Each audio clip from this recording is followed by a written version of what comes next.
Bueno, yo quiero que busquemos en Primera Tesalonicense, en el capítulo 1.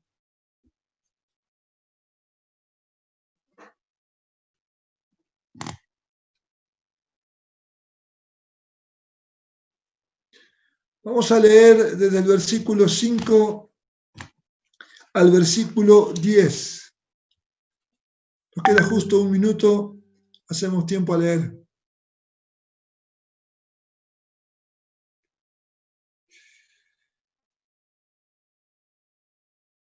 Bueno, comencemos desde el 4, que está justo el punto ahí.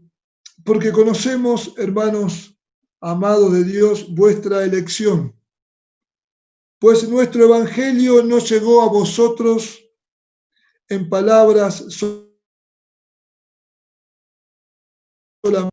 en el Espíritu Santo y en plena certidumbre, como bien sabéis cuáles fuimos entre vosotros por amor de vosotros.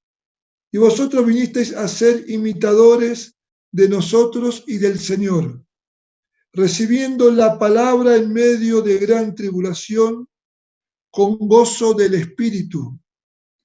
Muy bien, busquemos, estamos en Primera Tesalonicenses, capítulo 1, leemos desde el 4 al 10, porque conocemos, hermanos amados de Dios, vuestra elección. Pues nuestro evangelio no llegó a vosotros en palabras solamente, sino también en poder, en el Espíritu Santo y en plena certidumbre, como bien sabéis cuáles fuimos entre vosotros por amor de vosotros. Y vosotros vinisteis a ser imitadores de nosotros y del Señor, recibiendo la palabra en medio de gran tribulación, con gozo del Espíritu Santo, de tal manera que habéis sido ejemplo a todos los de Macedonia y de Acaya que han creído. Porque en ellos ha sido divulgada la palabra del Señor, no solo en Macedonia y Acaya, sino que también en todo lugar vuestra fe en Dios se ha extendido, de modo que nosotros no tenemos necesidad de hablar nada, porque ellos mismos cuentan de nosotros la manera en que nos recibisteis y cómo os convertisteis de los hijos a Dios para servir al Dios vivo y verdadero y esperar de los cielos a su Hijo, al cual resucitó de los muertos, a Jesús, quien nos libra de la ira venidera.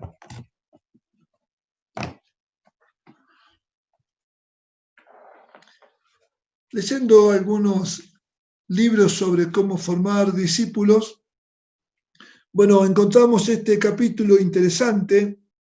El título del capítulo es Cómo educar a un discípulo, pero también, como dije hoy, todos somos discípulos, así que si podemos establecer algunos puntos de cómo formar a un discípulo, también podemos dar vuelta a la frase, por así decir, y pensar en qué puntos podemos ser formados o educados.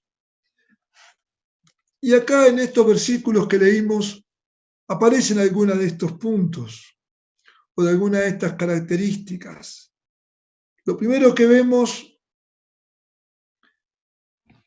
el discípulo es el fruto de decisiones sólidas para Cristo.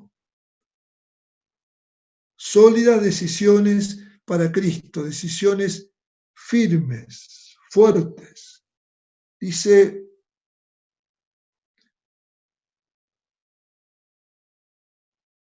pues nuestro evangelio no llegó a ustedes en palabras solamente, sino también en poder y en el Espíritu Santo y en plena certidumbre, como bien sabéis cuáles fuimos entre vosotros por amor de vosotros. Acá Pablo está diciendo y haciendo notar que cuando él le predica el Evangelio a los tesalonicenses, fue un mensaje proclamado con gracia, con poder, con autoridad. y fue acompañado por el obrar del Espíritu.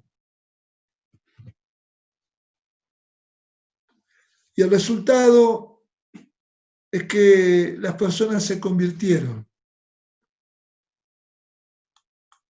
O sea, cuando nosotros proclamamos el Evangelio del Reino de Dios, lo tenemos que hacer con gracia, con unción de lo alto. Por eso, al ser lleno del Espíritu es para ser testigos. Lo tenemos que hacer con autoridad espiritual, no con autoritarismo, con autoridad espiritual. Es una noticia que se da con determinación. A nosotros por ahí con Analía y Berenice miramos un noticiero que no es muy bien armado, podríamos decir. No es de los canales más importantes, pero como hacen un mix internacional muy interesante y también hacen un paneo de la Argentina bastante completo, nos gusta, hay mucha información, bueno, muy bien, pero es evidente que a veces vemos como que la que está leyendo ahí no sabemos si lee, si tiene que criar las frases, no hay mucha convicción, o sea, no nos atrapa con su dialéctica. Entonces, a veces cuando la escucho a ella digo, si cuando predicamos el Evangelio lo hacemos en ese tono, no vamos a captar a nadie. O sea, nuestra predicación del Evangelio, así sea una simple frase, tiene que salir con gracia, con unción, con fe, con poder del Espíritu y con convicción. Tenemos que estar convencidos de lo que decimos. O sea, nosotros no estamos vendiendo ningún producto, pero cuando los vendedores tienen que salir a vender, más que nada cuando tienen que vender cosas que no son tangibles, concretas, vender cosas tangibles no es tan difícil, porque uno tiene ahí un aparato y le explica cómo funciona y de última lo hace funcionar y bueno, la gente ve y dice, uy, mirá cómo funciona el aparato. Pero yo trabajé en un rubro donde no se vendían cosas tangibles, se vendían cosas, se venden cosas. Hay que vender una cuenta corriente, vender un fondo común de inversión, vender un crédito, vender una tarjeta, vender un seguro de vida. Pensá que el seguro de vida es para que lo cobre otro, porque ni siquiera lo cobra el que lo paga. O sea, es difícil vender cosas así que a veces la gente no tiene ni necesidad, como ser los que venden libros. Dicen que es difícil vender libros, porque a la gente hay que crearle la necesidad de la lectura, crearle la necesidad de la curiosidad y después convencerlo de que ese libro es bueno. Ahora, al que le gusta leer, no hace falta criarle nada. Al que le gusta leer, ver una librería es como aquellos que nos gusta el chocolate, ver una chocolatería. Yo llego a Bariloche y lo primero que hago después de ubicarme en el lugar que vamos a estar es ir a hacer las compras. Pero más que hacer las compras es comprar chocolate. ¿Por qué? Porque extraño el chocolate aquel, entonces ya me compro una provisión y todas las noches después de comer me tomo el café y me como unas buenas porciones de chocolate. O sea que nadie me tiene que convencer que el chocolate es rico, que es amargo, que no hace falta que me vendan nada. Más aún, cuando me ofrecen chocolate le digo gracias, gracias, gracias, porque yo voy siempre al mismo lugar y compro siempre los mismos, así que por más que me diga este es nuevo, no me interesa. Ahora, cuando, claro, hay que vender un libro, hay que crear toda una expectativa. Y cuando hay que vender cosas como las que nosotros vendíamos en el banco, y sí hay que tener una gran capacidad para vender. Porque estás vendiendo cosas que a lo mejor, ya te digo, un seguro de vida lo cobra el que queda vivo. Un seguro de robo, ¿y quién va a querer que le roben para ver si el seguro funciona? No, mejor que no me roben. Entonces, a los que vendían tenían tanta convicción que vendían. Ellos salían, volvían y me rendían cuenta, vendí 10, vendí 20, vendí 30. Yo decía, qué bárbaro, yo no hubiese vendido ninguno porque para vender soy malísimo. No sirvo para eso. Ahora me di cuenta que estos tipos estaban convencidos. Y antes de salir a vender, ellos me decían, Alfredo, 5 minutos, por favor, quiero venderte esto. Yo dije, no, a mí no me venda nada, yo no te compro nada. No, pero quiero practicar. Entonces ellos practicaban conmigo. Y como yo sabía dónde estaba la falencia del producto, a propósito les tocaba la falencia y los tipos tenían respuesta sin mentir para todo. Ahora yo digo, estaban convencidos, salían a la calle como leones que se iban a comer el mercado y algunos se lo comían de veras. Yo decía a veces, esta gente está más convencido que nosotros cuando predicamos el Evangelio. Tenemos que tener convicción cuando predicamos el Evangelio. Tenemos que tener plena certidumbre. Acá Pablo dice, sino también en poder y en el Espíritu y en plena certidumbre.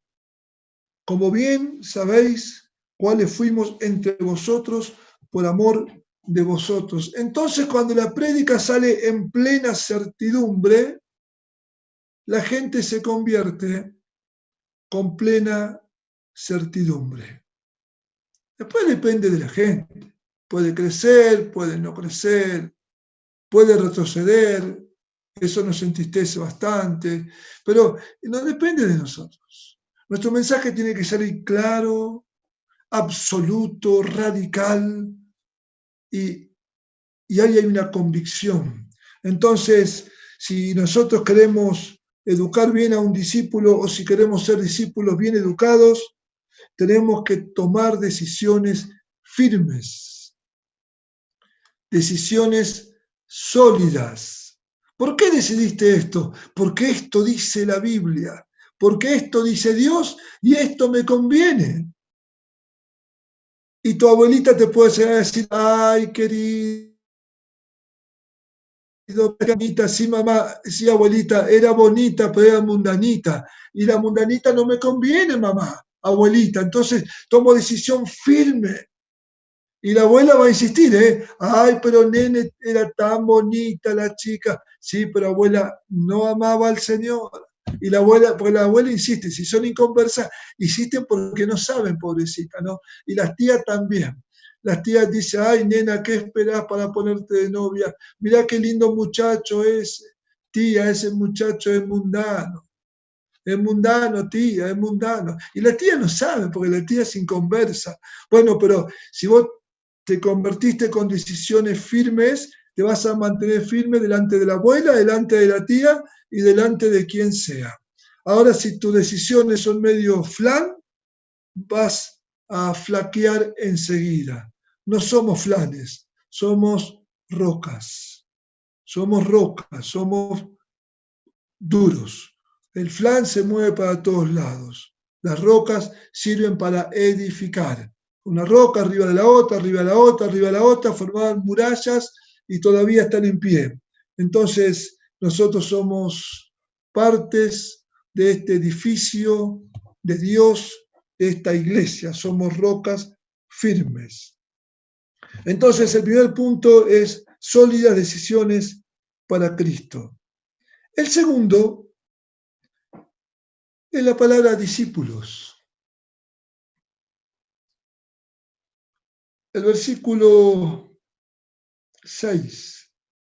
Y vosotros vinisteis a ser imitadores de nosotros y del Señor, habiendo recibido la palabra en medio de gran tribulación, con gozo del Espíritu.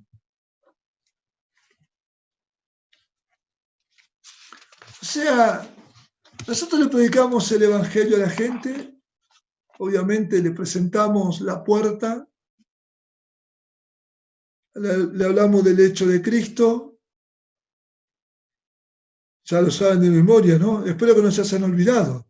Son 10 cosas que se pueden resumir a lo mejor en 8 o en 7, pero le hablamos de estas cosas.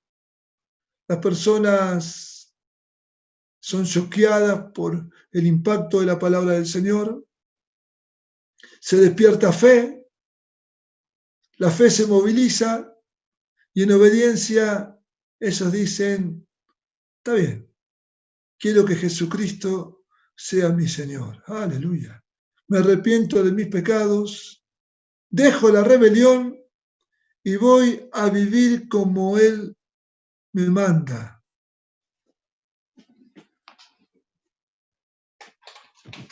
Si la persona dice eso, señal de que ha entendido lo que le dijimos.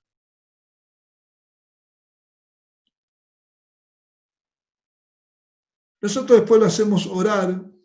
No encontramos en las Escrituras esas acciones de entrega. No están, pero bueno, es una manera de decirle a Dios que te arrepentís de la rebelión. Pero que la oración sea de acuerdo a la primera condición, una decisión sólida. Entonces, uno presenta el Evangelio, mira, esta es la única posibilidad que tenés, no tenés dos posibilidades, esta es la única, esta es la única. O te convertís o te convertís. Bueno, muy bien, sí, yo creo esto, bien, entonces oramos con determinación. Y esta persona, sin que le digamos nada, esta persona no sabe nada. No sabe nada de nada. O sea, yo cuando me convertí no sabía nada de nada, de nada, de nada. Y tampoco estaba desesperado buscando a Dios, así que no sabía nada. La persona, hay gente que se convierte y no sabe nada, y está bien que no sepan nada. ¿Por qué van a saber?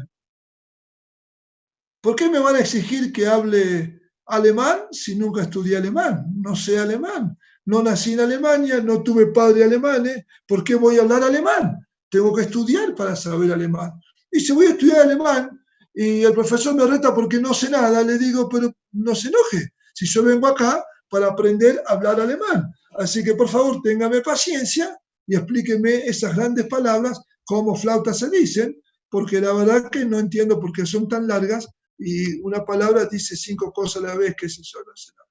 Bueno, muy bien. Entonces esta persona no sabe nada. Lo único que sabe que se arrepintió de sus pecados. O sea que, en resumidas cuentas, esta persona te hizo caso. Y sin que vos le digas nada, esta persona se te va a pegar. Y te va a seguir. Y te va a imitar. Por eso Pablo dice ahí en el versículo 6, ustedes vinieron a ser imitadores de nosotros. Y ahí le agrega algo, y del Señor. Por eso es tan fundamental vivir la vida cristiana con seriedad, porque cuando ganas a alguien, ese alguien te va a seguir. Y si vos no imitas a Cristo, le estás dando un reflejo equivocado. Entonces, él va a imitar algo que no es a Cristo. ¿Por qué? Porque yo a veces me hago esta idea. Acá está Cristo y aquí estoy yo. Y un poco más allá está la persona que le prediqué y se convirtió. Entonces la persona me mira a mí. Pero si Cristo está en mí, Cristo impacta en mí y tengo que reflejar esa imagen. Entonces, si Él me sigue a mí, Él sigue a Cristo. Si Él me imita a mí, Él está imitando a Cristo. Ahora, si yo estoy reflejando una imagen distorsionada de Jesucristo y del reino, ese discípulo nuevo va a tomar una imagen distorsionada. Entonces es muy serio cómo estamos viviendo. Porque el discípulo nuevo va a preguntar, ¿cómo se ora? ¿Cómo se lee? ¿Cómo se habla con las personas? ¿Cómo explico en mi casa que me convertí? ¿Cómo le digo a mi mamá que ahora soy cristiano, soy cristiana? ¿Cómo hago para decirle a mis compañeros de facultad que ahora yo me convertí y que no cuenten conmigo? Y después cuando agarran confianza comienzan a cambiar las preguntas. Y te preguntan así, ¿y vos cómo hiciste? ¿Y vos cómo haces cuando sos tentado en esto? ¿Y cómo venciste el pecado tal? ¿Y cómo hiciste cuando... bueno, pero si yo sabía que te iba a hacer tantas preguntas, no le predicaba el Evangelio. No, no, esa no es la cuestión. Hay que predicar el Evangelio y hay que estar listo para reflejar a Cristo. Somos seres humanos, también podemos cansarnos, podemos llorar, podemos reírnos, podemos tener un mal día, No está chupado. pero, Vení, juega. No juegues. pero podemos...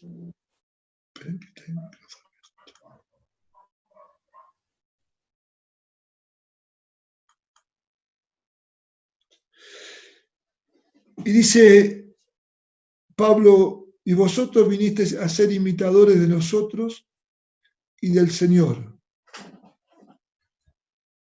Que la gente pueda imitarnos, pero que cuando nos imiten también estén imitando al Señor. Por eso hay que preguntarse constantemente, ¿qué haría Jesús en esta situación? ¿Cómo la resolvería? ¿Qué contestaría? ¿Qué diría? ¿Cómo respondería a esta pregunta? Y a veces vamos a darnos cuenta que nos equivocamos. Y cuando nos damos cuenta que nos equivocamos,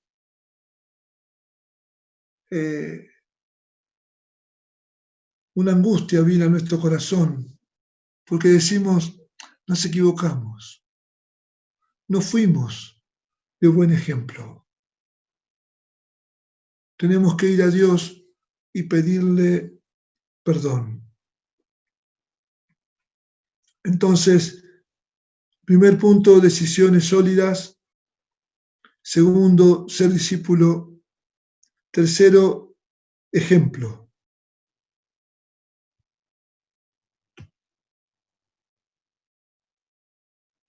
Dice de la manera, versículo 7, que vosotros fuisteis ejemplo a todos los que creen en Macedonia y Acaya.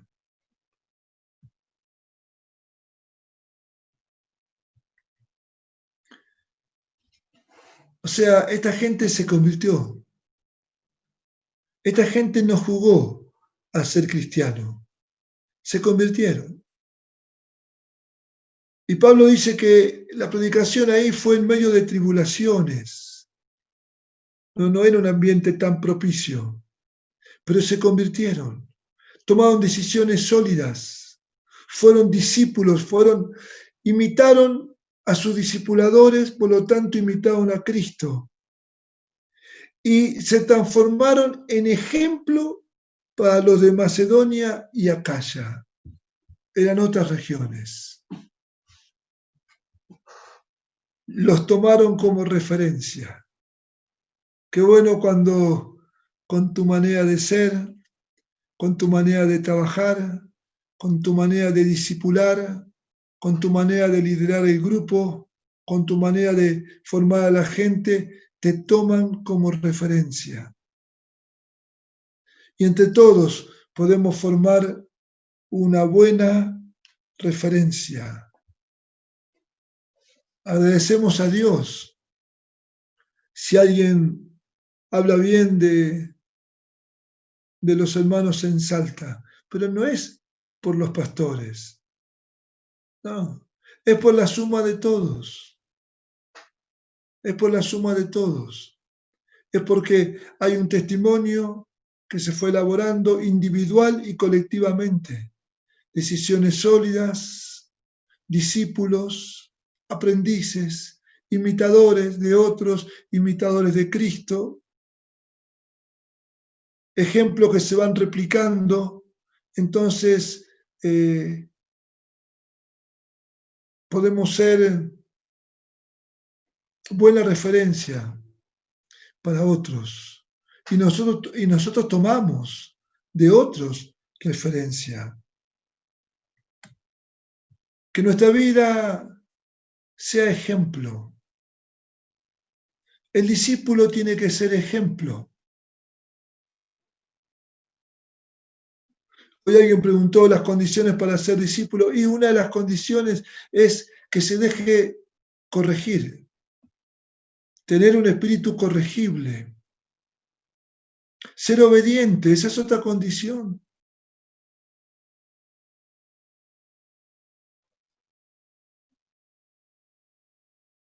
Ser obediente al Señor, ser obediente a nuestros padres,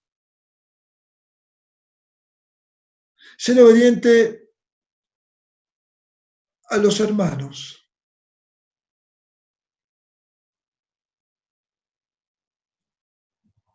Ser obediente a los profesores, ser obediente en el trabajo,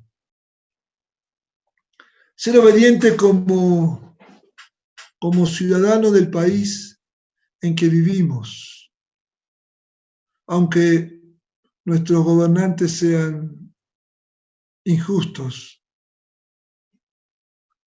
o a lo mejor incoherentes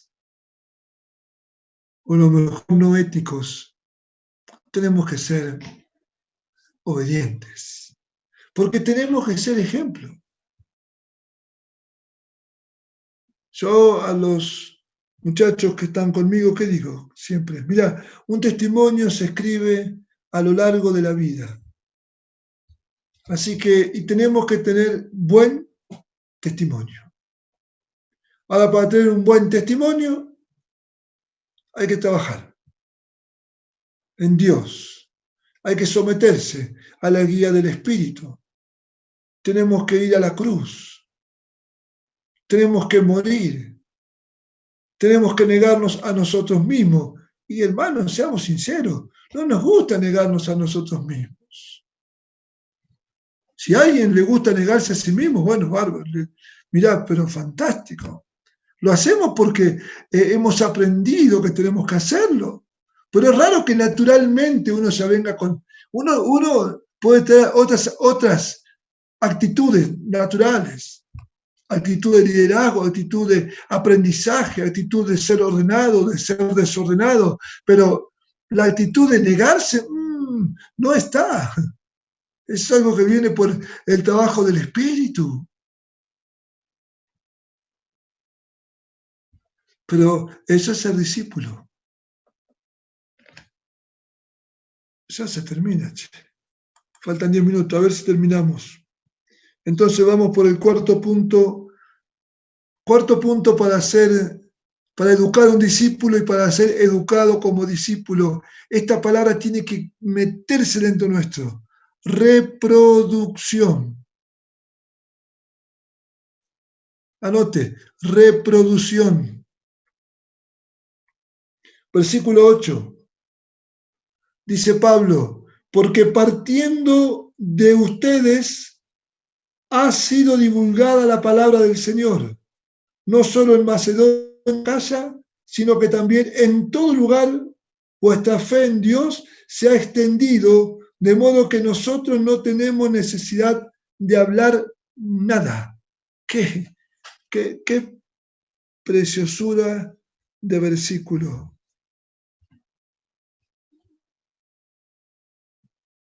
Partiendo de vosotros.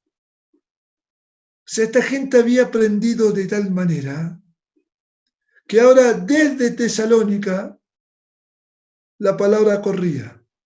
Partiendo de vosotros ha sido divulgada la palabra.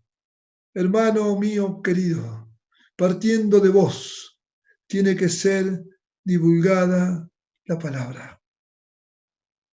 Tiene que divulgarse la palabra en tu familia, en tus vecinos, en tus áreas naturales de la vida, trabajo, estudio, barrio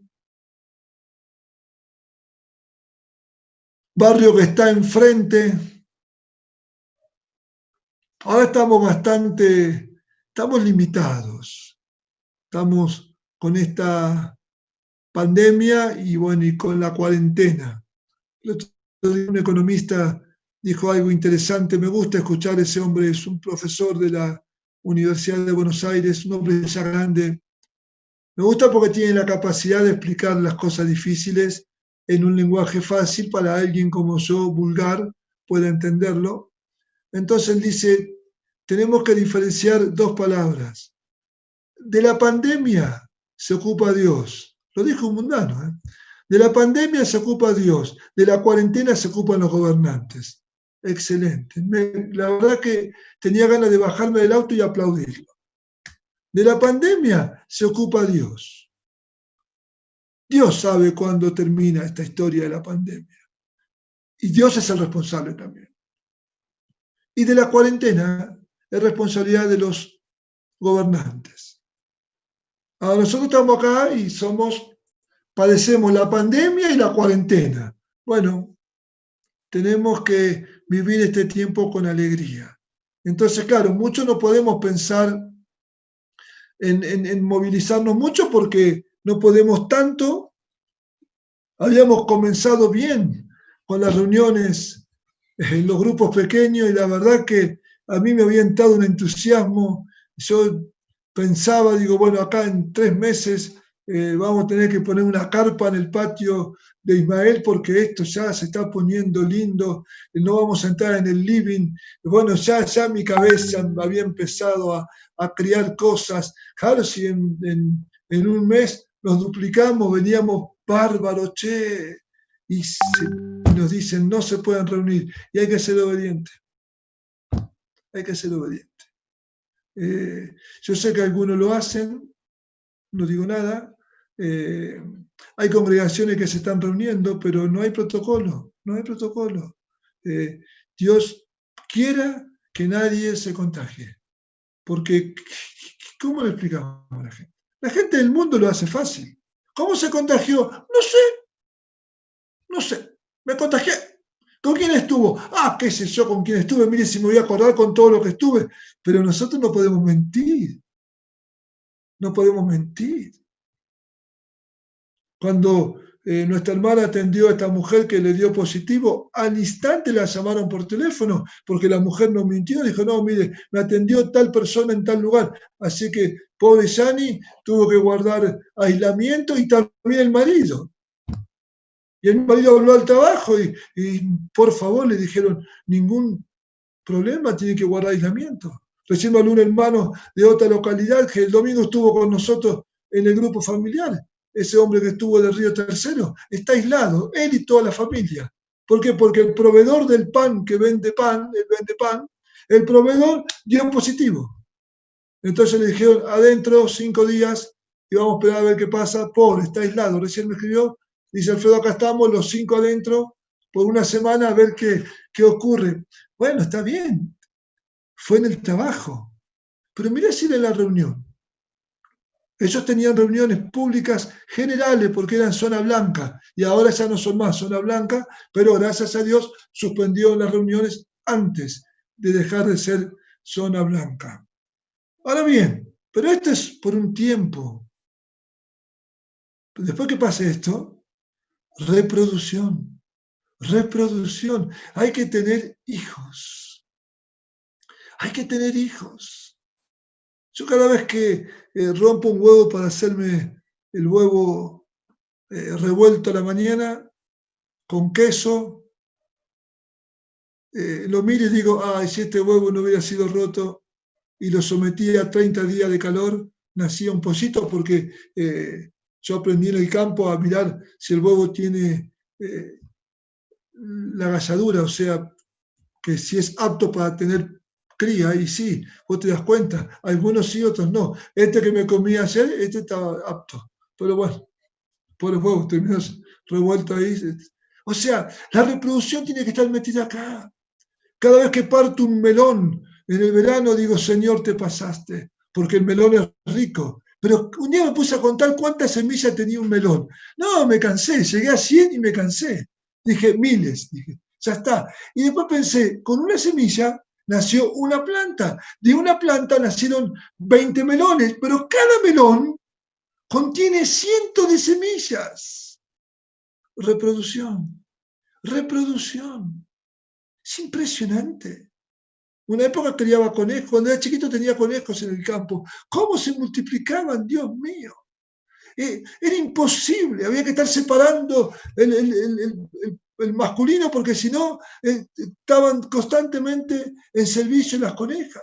Y teníamos conejos. Está bien, con eso vendíamos y comprábamos cosas que nos hacían falta. Fue impresionante. Reproducción. Pero hay discípulos que no piensan en la reproducción. Querido, tenés que enamorarte de la reproducción. Tenés que tener cría.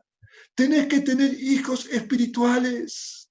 Tenés que tener discípulos y discípulas.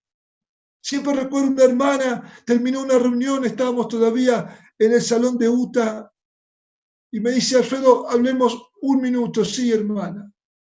Se sentó delante mío y dice, ¿qué pasa?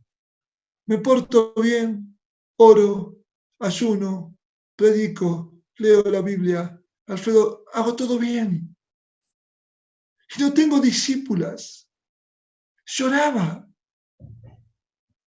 Y le dije, vamos a orar al Padre para que te dé hijas.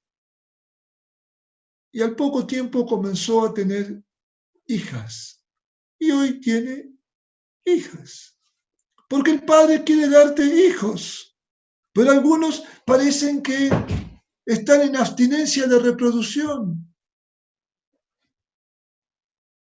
Seamos como los de Tesalónica.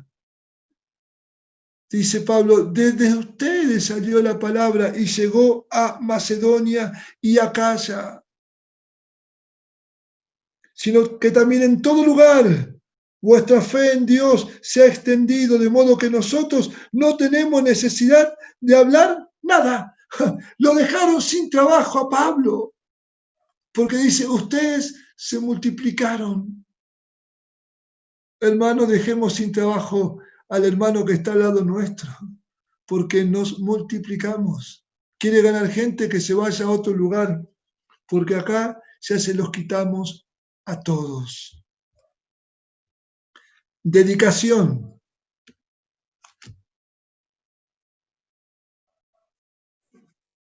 Versículo 9.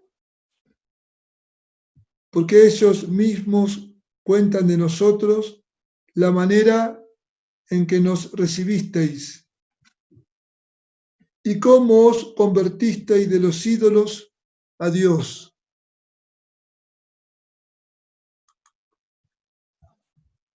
para servir al Dios vivo y verdadero, y esperar de los cielos a su Hijo, al cual resucitó de los muertos, a Jesús, quien nos libra de la ira venidera. Dice, ¿cómo os convertisteis de los ídolos para servir al Dios vivo y verdadero?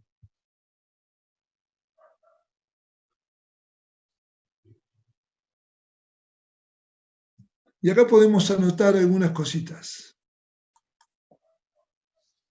Abandonaron la idolatría. Tenemos que abandonar todo tipo de idolatría. Como dije hace poco tiempo atrás, no hablamos tanto de ídolos, de estatuas. Quiero creer que entre nosotros obviamente no hay esto, sino otras cosas que pueden tomar el lugar de Dios en minúscula.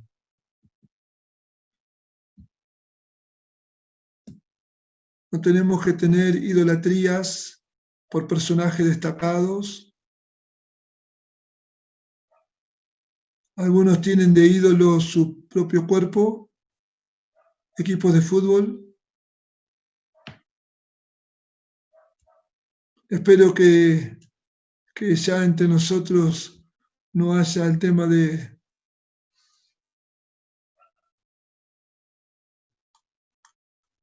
buscar del lado de esto constantemente. Esos son ídolos que teníamos en el pasado.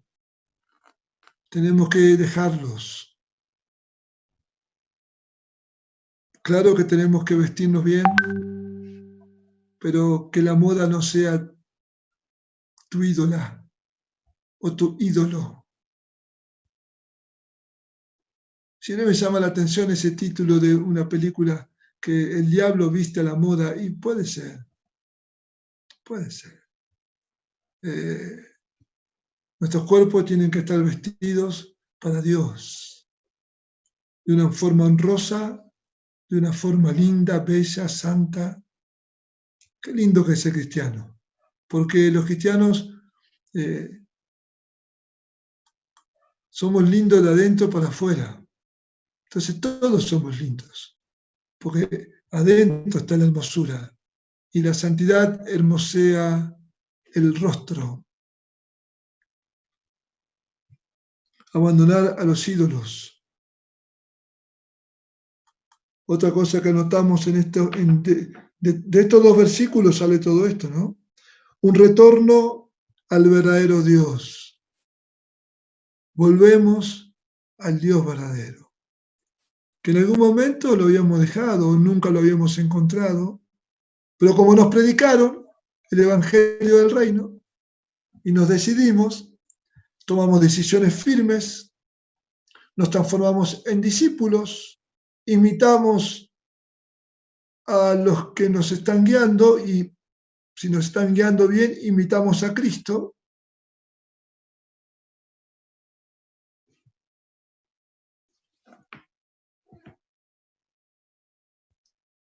Servicio no pasivo. Dice, se convirtieron de los ídolos para servir al Dios vivo. Hermanos, el servicio a Dios es para todos los santos.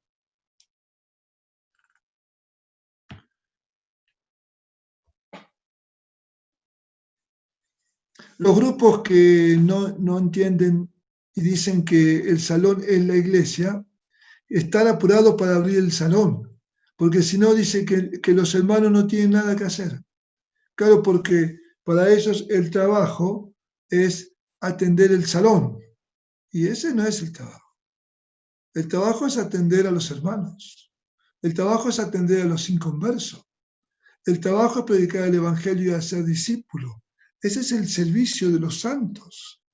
El trabajo es orar, es interceder, es ir a suplir las necesidades. Servir a Dios de una manera activa.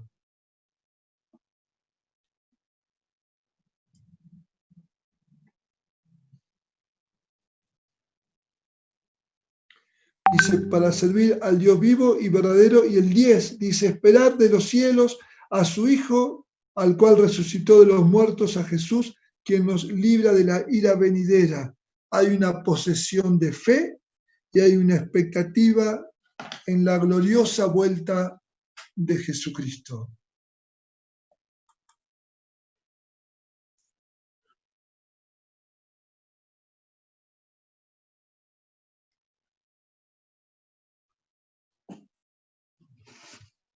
Entonces, ¿cómo estamos como discípulos? ¿Estamos bien educados o somos mal educados? ¿Somos buenos discípulos que podemos educar a otros o todavía no calificamos para educar a otros? Lo primero que vimos en el primer versículo que tomaron decisiones firmes. Fueron aprendices, tuvieron buenos ejemplos y fueron ejemplos. Se reprodujeron y se dedicaron al servicio.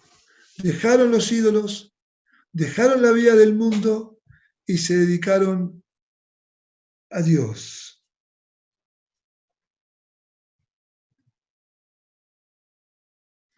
O sea, para lograr estas cosas, obviamente que hay todo un proceso, que es un proceso de entrenamiento. Formar un discípulo es un proceso de enseñanza y de aprendizaje, es un proceso de entrenamiento y hay que tenerlo claro. No voy a hablar hoy de cómo se entrena, cómo se forma, cómo se discipula una persona. Muchos de los que estamos aquí tenemos discípulos y la mayoría que estamos conectados, un 99%, somos discípulos. Así que vemos cómo están haciendo con nosotros y si con nosotros hacen en forma ordenada y correcta, después nosotros podemos replicar la manera.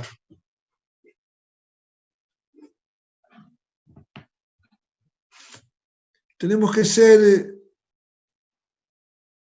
muy responsables en nuestra tarea de formar a otros, porque ahí está el secreto.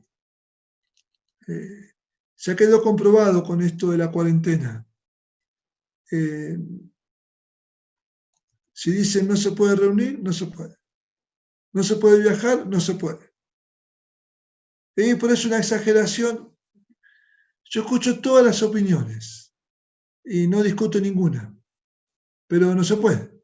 ¿Qué querés que te diga? A ver, por más que me encapriche que yo quiera ir a Europa, como tendría que haber ido, no puedo. Porque no puedo llegar a Buenos Aires. Y el avión sale de Buenos Aires. Y hay una sola empresa, hay dos empresas que están volando, pero no se puede llegar a Buenos Aires, así que no se puede. Así que no te pongas caprichoso porque no se puede. Por más que nos encaprichemos, que queremos viajar a La Quiaca, no se puede. Porque no se puede. Ahora, no nos pueden prohibir orar, no nos pueden prohibir predicar el Evangelio. Podrían, pero ahí ya nos tendríamos que rebelar, aunque cueste nuestras vidas. No nos pueden prohibir formar discípulos. Yo a veces trato de pensar las cosas positivas de la pandemia, de la cuarentena más bien. La cosa positiva de la pandemia es que nos llevó más a la oración y a la lectura. Con la cuarentena hemos aprendido algunas cosas que fueron buenas. Por ejemplo, comunicarnos con Zoom.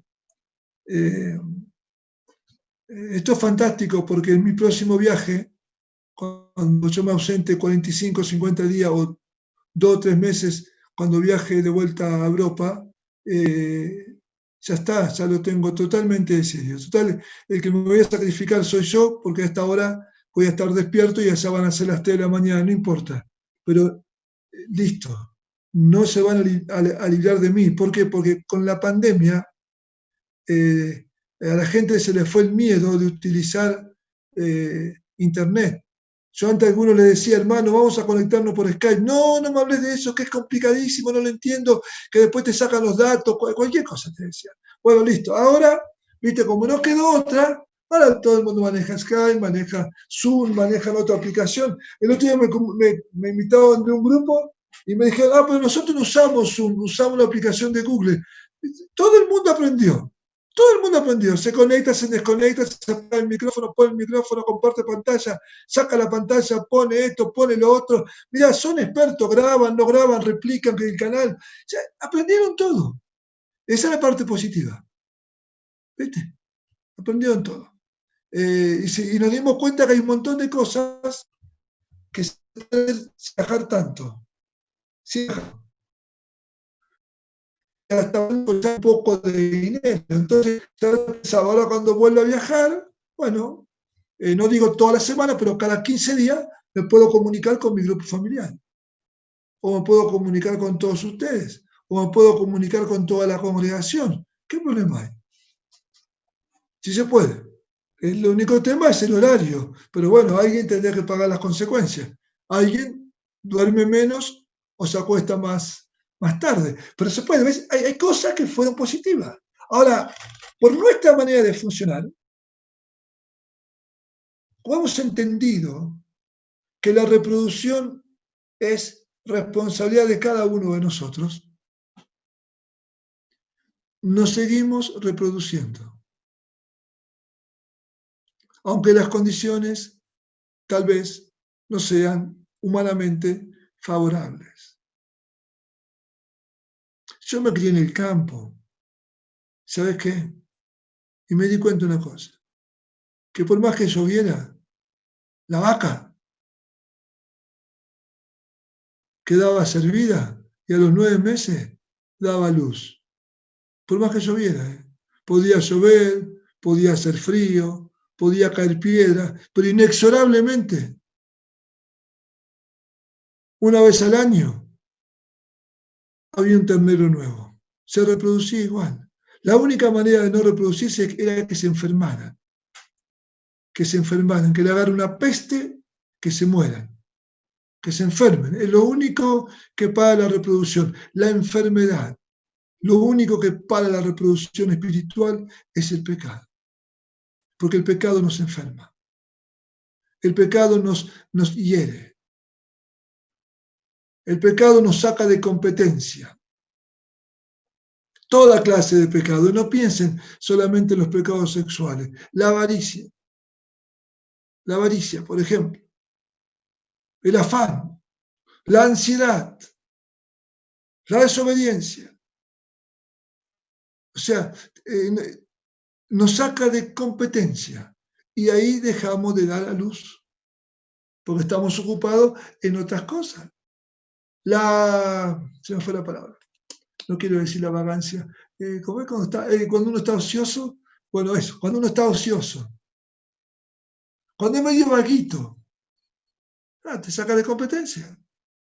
Y por si no puedo salir, no puedo hablar, bueno, pero algún contacto de la facultad tenés, algún contacto de la escuela tenés, algún ex compañero te quedó, ¿cierto? Mándale un mensaje. Hola, ¿cómo estás? Nene con nene, nena con nena. Hola, ¿qué tal? ¿Cómo estás?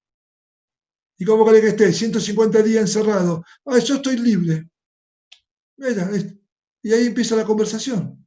Mira qué fácil que es. ¿Qué tal, colega? ¿Cómo te va? ¿Conseguiste trabajo? ¿Qué trabajo querés que consiga si estamos acá sin poder trabajar? ¿Cómo que no puedes trabajar? Yo estoy tapado de trabajo. ¿Y cómo tenés trabajo? Y tengo trabajo. Pero yo no tengo trabajo. ¿Y por qué no, viste? Si vos te hubiese convertido cuando yo te dije, ahora contarías con la bendición del Señor. ¿Viste? Como no te convertiste, ahí está, ahí ya le predicaste. O sea, no hay excusas. Lo único que impide la reproducción es la enfermedad. Oveja sana da cría. ¿Se entiende esto? Se entiende esto. Dos animalitos sanos, de distinto sexo, dale su tiempo, tiene cría, inexorablemente. Listo, ya está. Por más que viva la intemperie, que esté flaquito, igual se reproducen. ¿Viste? Los perros de la calle se reproducen, los gatitos de la calle se reproducen, los pajaritos, no sé cómo hacen, pobrecitos, cuelgan sus nidos en los árboles, se reproducen. ¿Cuándo no se reproduce? Cuando está enfermo. Entonces, reproducción. Dedicación. Señor, me convertí. ¿Pero para qué me convertí? Para servirte a ti, Señor. Para eso me convertí. Dejé los ídolos, dejé el mundo, dejé la vida anterior para servirte a ti. Y quiero servirte, Señor. Y quiero tomar fe. Y quiero esperar con muchas ansias la venida de mi Señor. Entonces, estos son algunos puntos para educarnos bien y para educar a los hermanos que estamos guiando al Señor. Que el Señor nos guíe a nosotros y que sigamos creciendo, que sigamos creciendo, que sigamos creciendo. No nos cansemos, no nos cansemos. Este tiempo descansamos, así que ahora cuando podamos empezar a andar, bueno, que se gasten las zapatillas, porque nos han durado mal las zapatillas. Las cubiertas del auto no se gastan, estoy preocupado porque no se gastan. Así que hay que gastar las cubiertas del auto, hay que hacer cambio de aceite más seguido. La verdad que el auto está triste acá. Lo miro y llora porque dice, no estoy cumpliendo con mi función, que es andar. Mi función no es estar acá bajo techo, mi función son las rutas. Si me hablara me diría eso, porque para eso fue fabricado, ¿no? Entonces, no vemos la hora de andar, ya soñamos con andar. Pero bueno, hermanos, que el Señor tenga misericordia, tenga piedad de nuestro país. Nos preocupa nuestra situación aquí en NOA, Jujuy, Salta, Bolivia, Chile. Es preocupante. Ahora, el otro día hablé con un pastor de Chile, parece que la cosa está un poco mejor. En 15 días me voy a conectar con ellos un día domingo, el último domingo del mes, voy a estar con ese grupo de Chile. Bueno, en Perú la cosa no está muy bien. Señor, tenga misericordia de nosotros. El Señor el Señor ya está, como juicio ya está. Ahora esperemos a ver si la gente aprendió justicia. Pero como estos son principios de males, dentro de un tiempo van a venir más males. Así que bueno, tengamos nuestro puesto en Jesús. Vamos a orar.